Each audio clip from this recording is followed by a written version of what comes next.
Hey guys, it's Mo. So today I wanted to do a video for you all about creating a repeating pattern in Inkscape.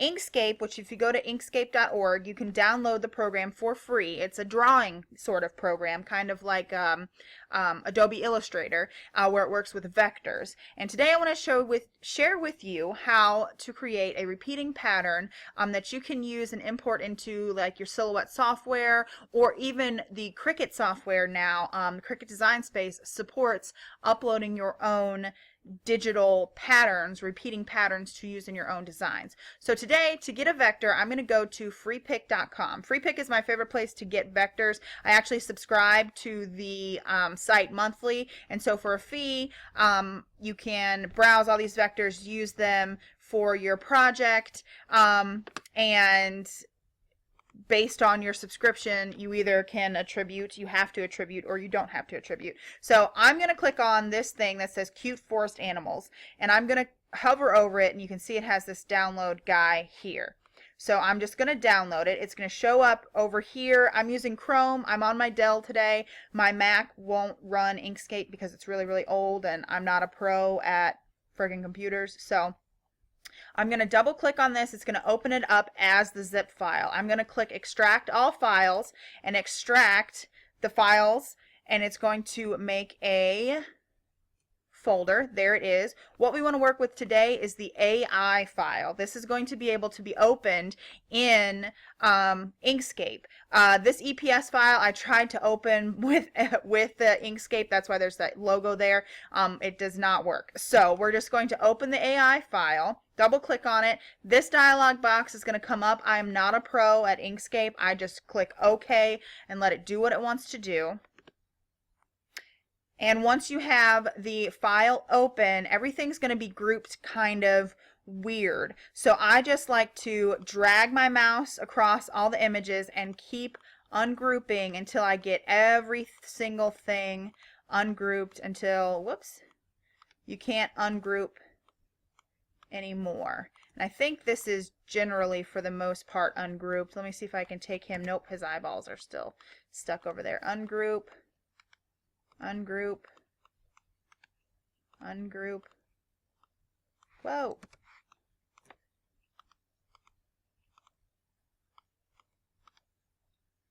Okay, everything seems to be ungrouped. So we're going to use this little bear, if I can get all of this stuff to ungroup properly.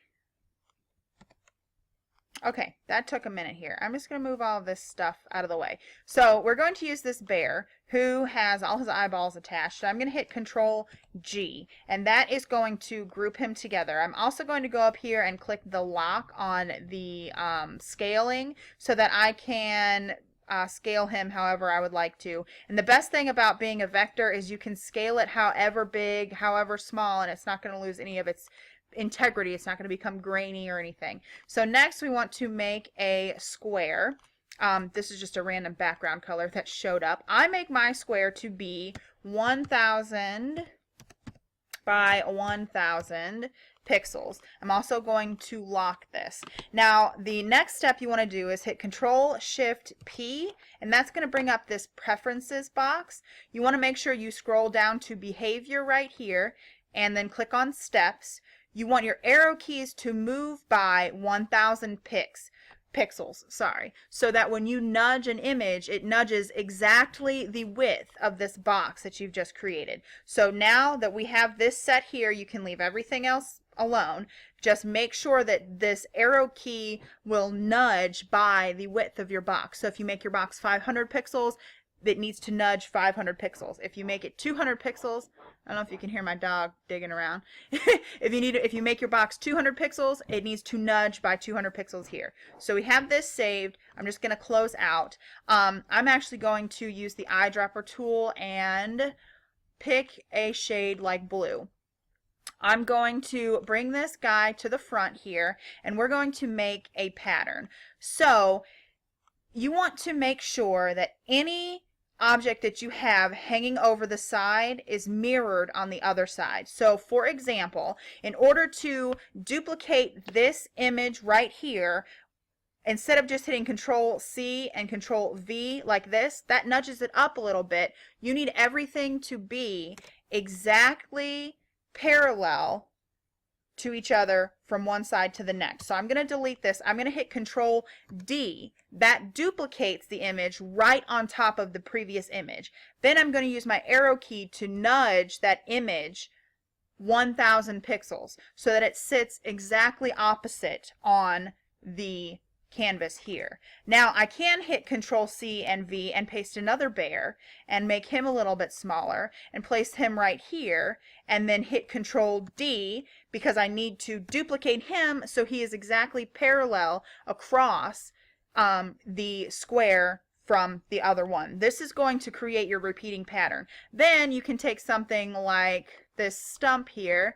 Let's ungroup him, see if we can get this quickly. Yeah. So we'll take this stump, hit Control G, group it together, bring him to the front by hitting this raise section to the top button, and we can put this here. It doesn't matter. You don't have to make things parallel. You don't have to make your images parallel to each other. I'm hoping that's making sense. I'm not sure if I'm using the right terminology here. If it's within the border of this square. If I were to put this trunk here, I would have to also duplicate it and move it up there. You want to make sure you're keeping a general idea of design. You want to think, okay, how visually is this going to look when I make this a repeating pattern? So let's say that we like how this looks. This is going to be a great pattern. What you want to do is then click on the you want to click on the background, the blue square, and hit Control D.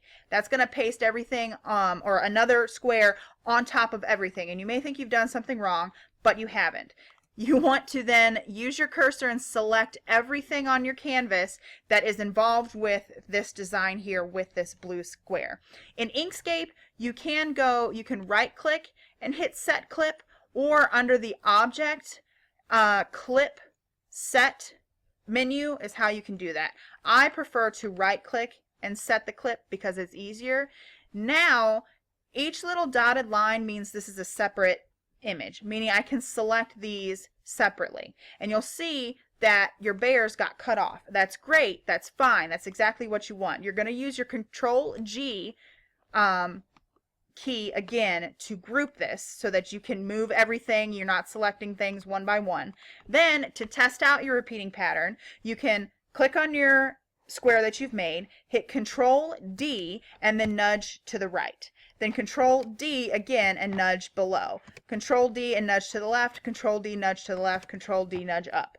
So, using your arrow keys, that's what I mean when I say nudge, you use your arrow key. So now you can see from one square, you created a super freaking cute repeating pattern. So, I'm going to delete all of these. And you may wonder, well, how the heck do I get this pattern to be something I can use in Silhouette software? What you need to do is go to File, Export PNG Image. That will bring this section up here. I set the DPI to be 300 pixels per, I think that's what it is, pixels per inch, which means the image size is going to be 3,333 pixels wide when you export it. I think it's great to have a high quality image like that. So we're just going to go to Export As. I'm going to go to the desktop and create a new folder, and I'm going to name it Woodland, if I can spell, this is so hard, animals. I guess I forgot the S. And I'm going to name it Bear Pattern 1. Now you may think by hitting enter you have saved the pattern, but you haven't. You have to, after you click on Export As and set the name, hit save, you're going to have to click Export. And it will export the bear pattern. Then we can go back here. We'll go to desktop. What did I name this as? Woodland animal. There's your bear pattern. Now, we're going to bring this pattern into the Silhouette software in a second. I want to show you how to create another pattern. So I'm going to set this guy off to the side. just to clear my little canvas area here. You can still find it. I kind of, whether this is proper or not, I just push things all over the canvas because I want to get them out of my sight for a second. So we're going to create another square. Same thing, I'm going to unlock this because I want to be able to set it at 1000 pixels height and width. Then I'm going to lock it. We'll use this fox. Can I take all of him? No. Ungroup.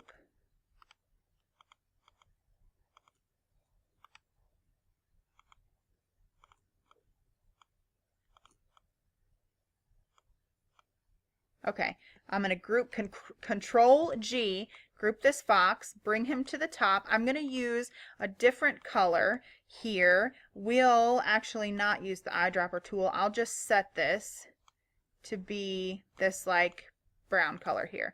I'm going to make him a little bit bigger. Now let's say you put him at the corner here. You would have to duplicate him so there is a fox on every corner. So we go Control D and nudge to the right, Control D, nudge up, Control D, nudge to the left. That's going to make it so this fox shows up in every corner. I'm going to paste him in the middle here, and then I'm going to hit Control D to make the box background place on top of the whole pattern. I'm going to use my cursor to select all. I'm going to right click and hit set clip. Then I'm going to use Control key and the G key to group it together. I'm going to hit Control D and nudge it to the right, Control D, nudge it to the bottom, and so forth and so on until we can see we have this repeating pattern. This line is not going to show up. It's just the rendering on the computer. So we'll just delete all of these after we've tested our pattern. Do the same thing. Go to this little box area here, should show up every time. Make sure we're set at 300 dpi. Go to Export As. In that same folder, set this as Fox Pattern 1. I hit Enter after I did that. Fox Pattern 1, save, then export. And that's going to bring it here. And that's going to bring it here into our file folder. So now we can go in the Silhouette software. This is a free printable on the blog here. I'm going to open the library. I'm going to go to My Patterns. I'm going to right click and add a new folder and put Woodland Creatures in it. Let's find it. Where did it go? Woodland Creatures. I'm going to take this folder here, select my two patterns, and drag it into the pattern box of the Silhouette Studio. Now I can close out of this, go to a document. We'll do a new document, draw a square. Of course, you want to set your registration marks and everything like that. I'm just going to draw a rectangle here. I'm going to go to the Fill Pattern selection here. I'm going to scroll down. You can see I have some other patterns here until we find our Woodland Creatures, which is right here. I'm going to double click on the bear. He's going to fill in. I'm going to go under Advanced Options. You can rotate the pattern. You can scale the pattern. You can stretch it. You can pan the pattern. If you click on Pan Pattern and then drag this, you can put it where you want it. Let's say we want something like this. Maybe we want the bigger bear more in the middle like that. Maybe we want to see kind of like a mama bear, baby bear kind of thing. You can create scenes. Then you can scale the pattern, whatever you want to do. And you can take this. We can go to this area and we can unlock it and then go 1.5 by 1.9. Boop, 1.9. And you have a sized box for the Erin Condren. And it's going to cut around this here. Once you print it out and have all your registration marks and everything on, you're going to have the perfectly sized box with a pattern that you created using a vector file for whatever you want to create. It's important that you use a vector file and not like a PNG or anything like that. because something that's not a vector is not going to create a pattern properly. So I hope you enjoyed this video. If you did, go ahead and give it a big thumbs up. I'd love for you to subscribe. I have a bunch of other DIY kind of videos. I'm hoping to get in to do some silhouette stuff. So I'll talk to you on my next video. Bye.